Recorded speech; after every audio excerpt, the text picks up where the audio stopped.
Philadelphia Eagles general manager Howie Roseman was busy at work yet again Thursday, locking up his young core on both sides of the ball. Contract talk coming your way on this Thursday edition of the Locked On Eagles podcast. You are Locked On Eagles, your daily Philadelphia Eagles podcast. Part of the Locked On Podcast Network, your team every day.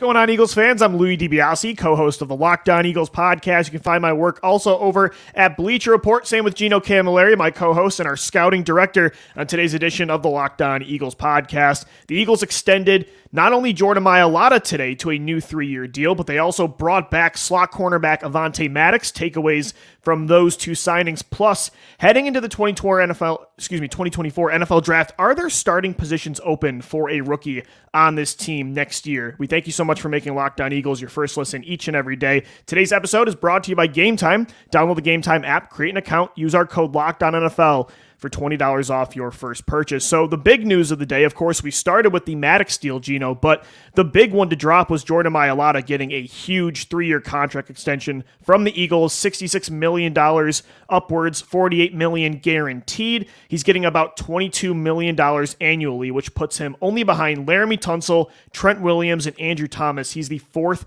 highest paid tackle after just 6 years ago, not even knowing how to play this sport. What an awesome story. The Eagles continue to lock up their young core on offense. A lot of money invested in that position right now, but well worth it because he's one of the best tackles in the league, and you got to continue to have stability at left tackle. It's unbelievable, and I had tweeted it out that the Eagles seemingly have only had 3 guys man this position over the last 25 years. Which is insane, man, with how important this spot is. To have that kind of stability and high-end elite play is unreal. I almost tweeted out that they had 3 guys manning the quote-unquote blind side, but then I'm like, oh no, Vic was Michael a lefty, Vick. so he's Yeah. technically not their blind side. But man, to say that Trey Thomas was drafted in 1999, he mans it for nearly a decade, and then you have a few years of, King Dunlap had to get tossed into this equation because they didn't know what was going on, and then boom, they trade for a guy who used to be a tight end from the Buffalo Bills and Jason Peters. He mans that role for the next decade, and then they have a guy who you said, and I know exactly what went on when you tweeted this, that you were like, oh, the guy hasn't even played the sport at all, and you're saying this because you have a coach in Jeff Stoutland who's so good at his job that he can just take a physical specimen in Jordan Mailata, a rugby player from another country. Somebody who, Lou, how old is he right now? He's going to be 26 or 27, if I'm not Smack dab in the middle of his prime. He's on his 3rd contract now. This will be his 2nd extension that he has already signed in his young career. And you're thinking he's going to be here for at least another decade or so. I mean, hats off to Howie Roseman, going back to Andy Reid for teaching them that philosophy of making sure you have 2 bookend tackles. Hats off to Jeff Stoutland and everything he has done in the development of not just to prolong the career of Jason Peters, but what he did to help guys like Big V and the Isaac Seumalo's and get them better. Basically, Jeff Stoutland is a moneymaker. He will take somebody and make them get the biggest contract arguably at their position. But the thing for Jordan Mailata, Lou, he's not even getting the most money at his position. Fourth.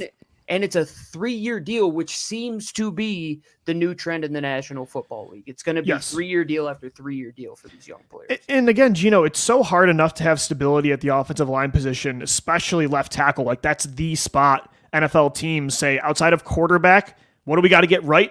Probably next is left tackle. The fact that you've had 20 plus years of stability outside of 1 year where Peters got hurt, and as you mentioned, King Dunlap was in there, and Demetrius Bell from the Buffalo Bills came over, and that wasn't great. And 2020 had some ups and downs, but for the most part, my entire life, the Eagles have had a great offensive line. And the fact that you've had it from a undrafted tight end, as you mentioned, in Jason Peters, followed by a rugby player, it wasn't the first round pick in Andre Dillard you traded up for, is even a crazier part of the story. And to that, you also signed his best friend in Landon Dickerson just a couple weeks ago. 2 guys locked up now long-term together. And that's big, Gino, because the right side of the line has more questions. To have at least 2 pillars here long-term is huge. And this is quite literally the blind side for a young Jalen Hurts. And Right. now you're going to see for the first time in nearly 15 years a new center in there, but that these guys should be the next Lane Johnson and the next Jason Kelsey. That's the next iteration. Yes, right there. I agree. Jordan Mailata, it's Landon Dickerson, hopefully Cam Jurgens adds to this equation. But it seems that they really get offensive lines that work in bunches. I mean, going back to the 2000s, it's like you have Trey, you got John Harriman, you got Runyon. They all work really well together, right? And then you go to the 2010s, and you had that really good room of, remember, Evan Mathis and Jason Peters and Kelsey really came on strong. And then you have this new iteration of all these young guys. You're hoping they can. Well, you could even mention Brandon Brooks and Lane Johnson together for those 4 years. Arguably the best duo of them all. Right. We're going to talk about it. So, yeah, it's unbelievable how good the offensive line's been, and they make sure they have depth and star talent in the trenches, and when they have them, they do not let them go until the wheels are falling off. And it's a great business strategy, and it's a great way to win football games. Absolutely. And it's interesting, Gino, to see how this roster is coming together, like where the resources are being allocated. It's pretty clear like what the strategy is. Right now, Howie has this offense entering their prime years where they're on these second and third contracts. So all of the money is going into Jalen Hurts and A.J. Brown. Now, eventually, we need to get Devontae Smith extended in Philadelphia. That's the next big thing. But Dallas Goedert, Saquon Barkley, Dickerson, Mailata, like Lane Johnson, who's the 5th highest paid tackle in football. So they have the 4th and 5th highest paid guys now at those spots. Like all the money's going there. And on defense, you're seeing it's a younger unit, top draft picks, value contracts, rookie deals. It's clear the way this roster is shaking out. It almost seems that Howie understands good business, because his biggest investment, he is putting the biggest insurance policy on, right? The most amount of money was invested at the quarterback position. We have to buy the biggest and best insurance policy in investing in a left tackle, in investing in a left guard, in investing in A.J. Brown and Lou. Don't worry, Devontae Smith, he's going to get his bag. It's the next year to drop. He's not going to leave Philadelphia, Lou. He's another one that I want to have this discussion, and I think we should do this on a future show. Who are some guys that you would sign to a lifetime contract right now? I think we've already mentioned a couple of them, but he'll be in that conversation. But it's clear Howie Roseman is going to take his personnel staff and hope for the best when it comes to overhauling a defense through the draft, through free agency. And when it comes to the offense, they seem to be really good at finding homegrown talent. Outside of A.J. Brown, everybody in that, now Saquon Barkley, I mean, that's also, you're not going to. But you're right for the most part, Gino. It's all drafted players. It's all drafted players that you have the coaches in the building. Hats off Jeff Stoutland. But it seems that on offense, they know what they want. They have an identity, and they don't get away from that. We build from the inside out. We're going to invest in the offensive line. We're going to get our young quarterback all of his weapons. And at the same time, Lou, you're seeing these teams like Buffalo. They have to trade away Stephon Diggs. Look at the cap hits down the road for Jalen Hurts. I know that we said that they already paid him, but as the cap continues to go up, his cap hit as a percentage of the overall cap is going to allow them to keep the homegrown talent. That's the difference between the Philadelphia Eagles and other teams in the NFL, is that the Eagles will always keep their homegrown talent. That's one thing they do. They do not let these guys get out of Philadelphia, regardless if they have money or not. But now that you get these deals done, maybe a year ahead of when they should have in Jordan Mailata, like, were we expecting this?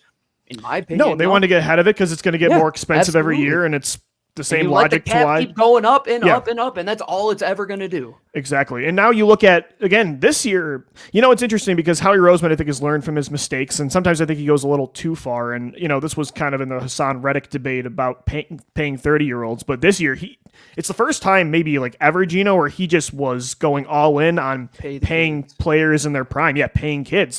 The last 2 years, Jalen Hurts, 25 years old, A.J. Brown, 26, Saquon, 27, Devontae Smith is 25, Mailata is only 27. You pay Chauncey Gardner-Johnson on defense. He's only 26, crazy enough. I feel like he's been in the league for a while now. Bryce Huff is 25. Landon Dickerson's 25.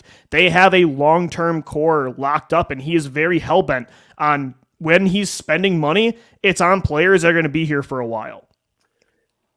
How badly did that Chip Kelly relationship scar him? Because But it's not just that. It's like because even Howie's been the king of the Band-Aids since 2018 too, like at certain positions. For sure. So But the I think point he's learned. I was trying to get to with the Chip Kelly thing is Howie had like this meal in front of him that he had concocted with Deshaun and Jeremy Maclin and like the identity that we're talking about right now on offense. Yeah. And he had this meal swiped off the table by Chip Kelly, and he never had the chance to keep that group together. So I don't think he's going to allow anybody to do him any differently. And he is going to right the wrongs of the last time. I mean, what would have been that team's future if you could have invested in Deshaun and Jeremy and LaShawn and built that team around that young core like we're talking about right now with AJ and Avonte? Could it have been different?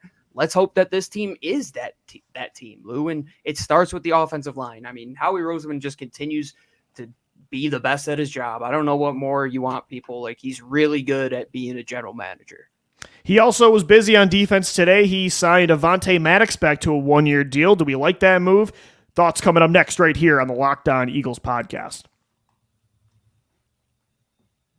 Today's episode of the Locked On Eagles podcast is brought to you by Robinhood Retirement. Did you know that even if you have a 401k for retirement, you can still have an IRA? Robinhood has the only IRA that gives you a 3% boost on every dollar you contribute when you subscribe to Robinhood Gold. But get this, now through April 30th, Robinhood is even boosting every single dollar you transfer in from other retirement accounts with a 3% match. That's right, no cap on a 3% match. Robinhood Gold gets you the most for your retirement thanks to their IRA with a 3% match. This offer is good through April 30th. Get started at Robinhood.com/boost. Subscription fees do apply. And now for some legal information. Claim as of Q1 2024, validated by Radius Global Market Research. Investing involves risks, including loss. Limitations do apply to IRAs and 401ks. 3% match requires Robinhood Gold for 1 year from the date of first 3% match. Must keep Robinhood IRA for 5 years. The 3% matching on transfers is subject to specific terms and conditions. Robinhood IRA available to U.S. customers in good standing. Robinhood Financial LLC, member SIPC, is a registered broker-dealer. We thank you so much for making Locked On Eagles your first listen each and every day. Guys, are you watching Fox Sports or ESPN on your TV? Got to turn down the volume with all that shouting? Make the switch to Locked On Sports today. It's a free 24/7 streaming channel on programmed for you every day to bring you the biggest stories without all that screaming. Locked On Sports Today brings you can't-miss analysis, opinions, and news, streaming 24/7 on YouTube or the free Amazon Fire TV channels app. Part of the Locked On Podcast Network, your team every day. Jordan Mailata locked up today for the Eagles, a 3-year contract extension, 4th highest paid tackle now in football. Number 5 is actually Lane Johnson. The Eagles continue to lock up their long-term young prime core pieces on offense. On defense, Gino, it's a different strategy right now. They're going younger, rookie deals, top draft picks as the offense is getting paid, and they kind of continue that today in the slot at corner, bringing back Avonte Maddox on a cheaper deal, a 1-year contract. I imagine there's a lot of performance incentives because this guy has just never been able to stay healthy in his career. But overall, I think you can't rely on him to be your only plan in the slot. Like, you've got to let Isaiah Rodgers compete. You got to draft somebody else in this class as well. But when Maddox plays, and that's a big when, he normally is a top-tier player at this position outside of last year. So I don't think it can hurt to have him in the building on a cheaper deal. I don't think it can hurt, but I also don't think it can be plan A like it has been the last couple of seasons. I think you still have to go out there and see if there's somebody in this class that you look at and is a better athlete at this point. I mean, he wasn't the same player he was after he came back from that injury. I don't know if he was fully healthy, though, to be honest, at the end of the year. We'll see. I don't want to keep making excuses for a guy that keeps getting hurt is a thing. No, I totally get that. I hate in the secondary. I hate it. I hate it. Sure. I hate it. Changing and moving around the like on the defensive line. I get it. You cycle guys in and out so much. Yeah. It doesn't really change when somebody happens to be out for a game. But in how many seasons has he played 16? How many seasons has he been there for less than 10? I mean, none. Well, none for 16 games. Yeah. No, I get it, Gino. And especially like when you don't have an immediate, like obvious slot backup like you did last year because Zach McPherson goes. Even McPherson last year wasn't a natural slot corner when you drafted him out of Texas Tech. That wasn't really the role for him. So I completely get where you're coming from. They had to put in Bradbury, and Eli Ricks is an undrafted rookie that was a boundary corner. I totally agree it can't be your main plan A. But you have to bring in competition. He's not guaranteed the role that he had the last few years. But I will say, if he is healthy to enter training camp, even if you draft a rookie, even with Isaiah Rodgers back, I would still predict they're going to give him the advantage, or at least the start, to be that first-team slot corner. I don't know. I don't know if I agree. It depends. If they draft Max Melton in the second round, it might change it. But if it's like a fifth-round rookie and then Rodgers, who's mostly been a boundary corner in his career, I think it's still Maddox. But who does he have now that's like tied to him at this point outside of Howie Roseman? Sirianni, in that room but and in terms of the defense, Fangio is the new guy there. Your secondary coach is completely different. Your corners coach is going to be completely different. Oh, he's definitely not guaranteed, again, to be the starter like he's been in the past. I just think talent-wise, he's going to be better than unless you take a kid in the second or third, you move on into the third round. Like, he's the best talent you still have. That's not part of the injury conversation, but just from a talent perspective, if they're competing for the spot, if he's playing, I think he's still the guy. I believe it'll be a legitimate competition. I agree. As opposed to some other positions on this team. Yeah, like sometimes there's not a real competition. Yeah, I get that. Yeah, remember the whole Andre Dillard, Jordan Mailata, quote-unquote competition? There was no competition. Watch these two guys play, and you're like, no, Jordan Mailata is actually really good regardless of draft position. And that's how it kind of should be at this position as well. Because if you go into camp and, I mean, Avonte doesn't have his legs underneath him, and he just can't run. He doesn't have that long speed. And even though you did sign him, I mean, you already cut him once. Who's to say that you can't cut him again? Yeah.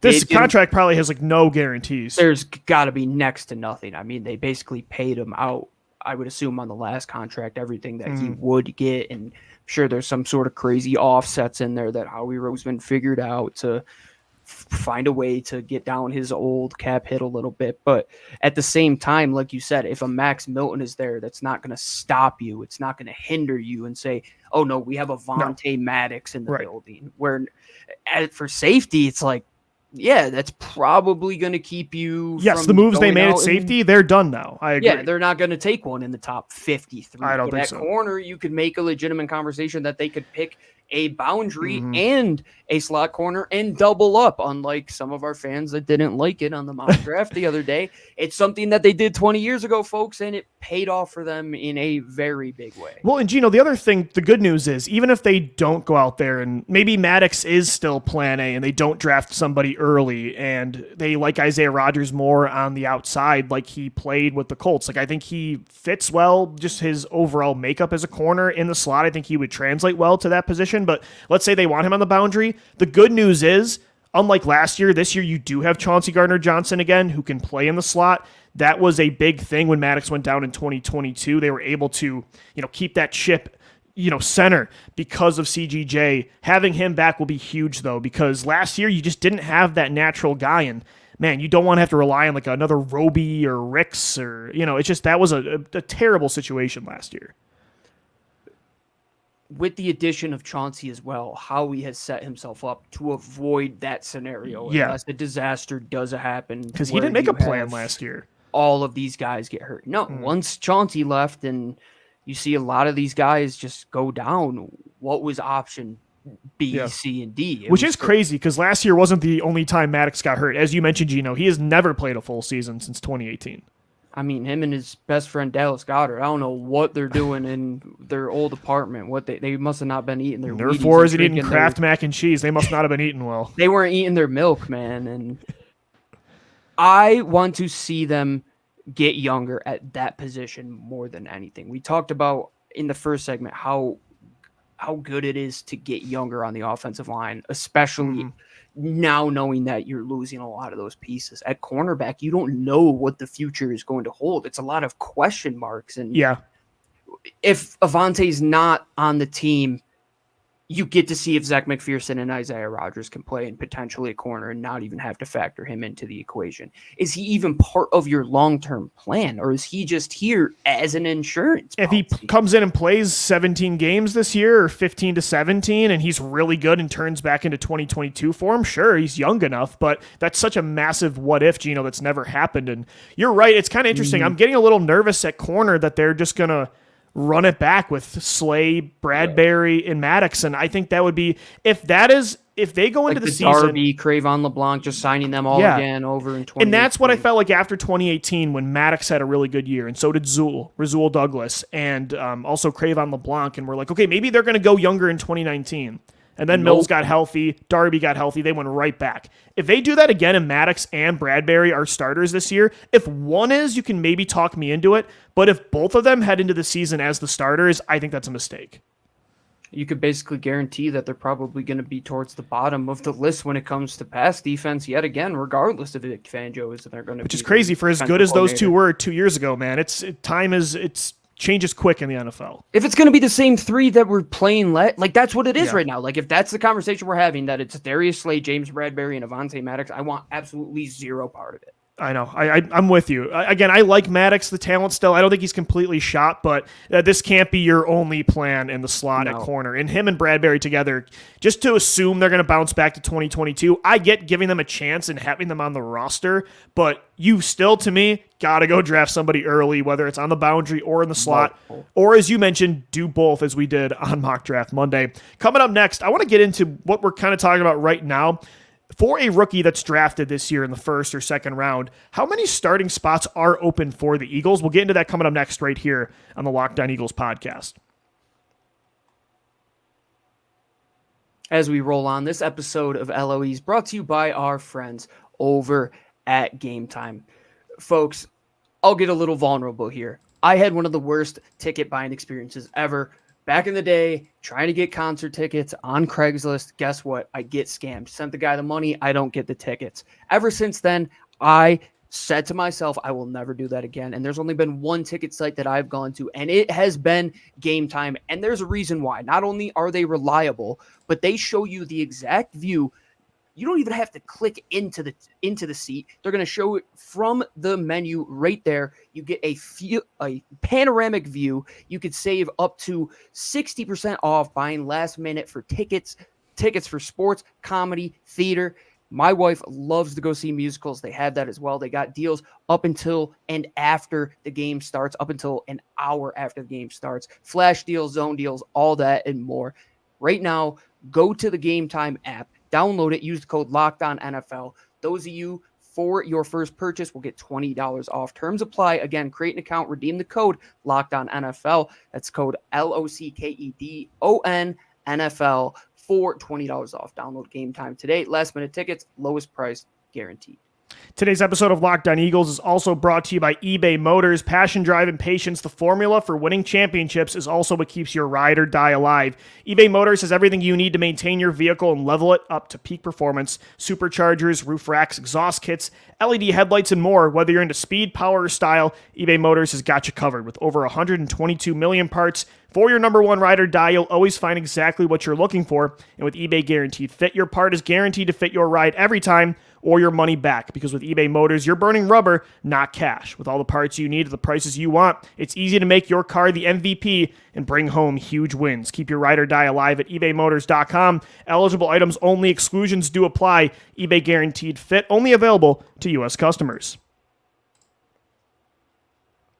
All right, Gino, so we got into this a little bit talking about the cornerback position as the Eagles have brought back Avonte Maddox. Darius Slay and James Bradbury are still under contract heading into 2024. We'll see still what happens with Bradbury. The draft's coming up. They can still take somebody early, trade for, we've talked about it before, a Greg Newsome or a J.C. Horn caliber of player. Like, there's no guarantees at corner. I think that's still the position that has the most openings for a rookie to have an immediate impact in 2024.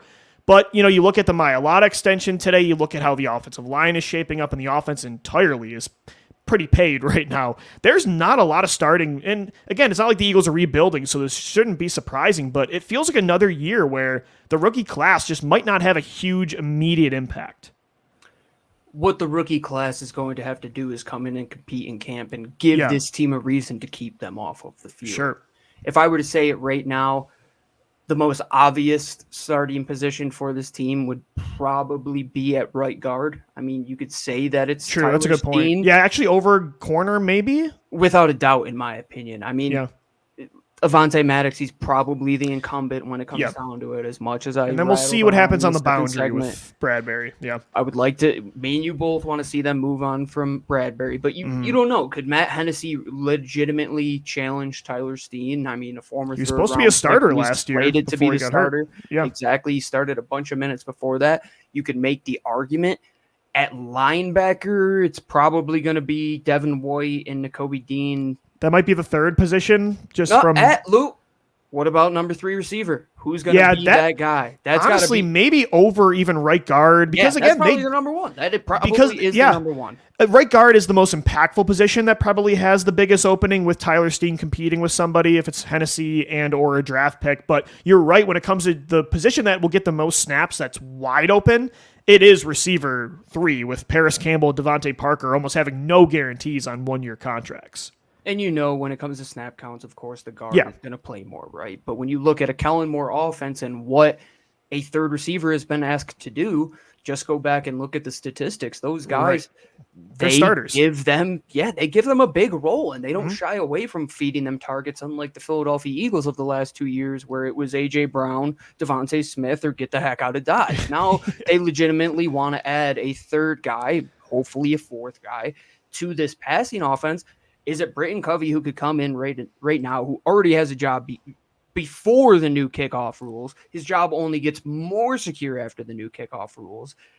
They started to get him on the field towards the end of the year last year, Lou. If you saw it, he was in there in some of those third wide receiver reps toward the end of the year when they really didn't trust Quez and they just didn't want to put OZ on the field. Devontae Parker, he's not getting much guaranteed money. Paris Campbell, he's not getting much guaranteed money. Do they believe either of them are actually going to legitimately go and both are often injured too. Or are they going to even add more guys through the draft? Like you like the idea of adding Devontae Parker and Paris Campbell, but could it be like that one off season where they're adding these guys like Ruben Randall and who else was in that wide receiver room that they're battling? It was such a bad wide receiver room. Yeah. That was 2015, 2016. 2016. It was Wentz's rookie year, yeah. Oh, yeah, before they... It was right before they traded for Dorial Green Beckham. Yeah. It was outrageously bad. And you're talking that it could be that scenario, or all of those guys do work out and you're really challenging for a spot that is going to be 500 yards, potentially 2 or 3 touchdowns, and maybe 20 to 30 catches on the year. Yeah. And again, sometimes it's not a bad thing if a rookie class comes in and there's not a lot of available starting spots, because that probably means you have a good team. I will say, though, there are other times where you don't want to just overinvest in free agency to so you don't force a need in the draft. But sometimes, and Howie has mentioned this before, you don't want to block openings either for top draft picks that you want to invest long-term in. So there is a balancing act there. If you have really good stars at every spot, of course the rookies aren't going to play. And I think it's closer to that with this roster than how he signed a bunch of Band-Aid 1-year deals to veterans and those guys are going to start. I don't really think that's the situation with many spots. It's just that they have a lot of young players that they want to see through the development of. I would say the only guy that got a deal like that probably is going to be guaranteed to come. Devin White. Yeah, he's the only guy. I mean, Saquon, it's a high-level starter that you're paying, but you're talking about a true high risk, right? Could be a high reward, but at the same time, it could be a Leotis McKelvin, Zach Brown type of situation where these guys just can't play anymore. And you hope for not that situation, because you get into last year and you get into the 2018s and you get into those years where when the homegrown talent isn't there and you're relying on guys who don't fit the culture and aren't going to be there for more than a year, that's really when it comes back to bite them, Lou. And that's why investing in the offensive line and keeping these guys in the building is such a smart move, and bringing back Chauncey is such a smart move, because when you find pieces that work, never let them leave the building. Just don't create a hole on your roster just to go and create a hole. So if the rookie class does come in here and they have to wait a year, hats off to Howie for getting this team ready to go. But if they come in here and beat out some veterans at corner, beat out the Devontae Parkers and the Paris Campbells of the world, and heck, what about a late round offensive lineman that all of a sudden comes in here and in camp he's looking better than Tyler Steen? It's happened before in Philadelphia. Who's to say it can't happen again? No, I agree. And I think for the Eagles this year, why there's not a lot of openings, it's a good thing because this free agency, they went out and extended most of their prime core pieces, and the guys they signed are a 27-year-old Saquon Barkley, a 26-year-old Chauncey Gardner-Johnson. Pillars. Yeah, a 25-year-old Bryce Huff. So I like the strategy, and it gives you optionality coming up in the draft. We're going to talk a lot more about that draft coming up right here on the Locked On Eagles podcast. We've got still another show for you tomorrow and then 5 more next week. We thank you so much for making Locked On Eagles your first listen each and every day. For Gino Camilleri, I'm Lou DiBiase signing off. As always, thank you so much for downloading, watching, and listening, and let's go Birds. Fly, Eagles, fly.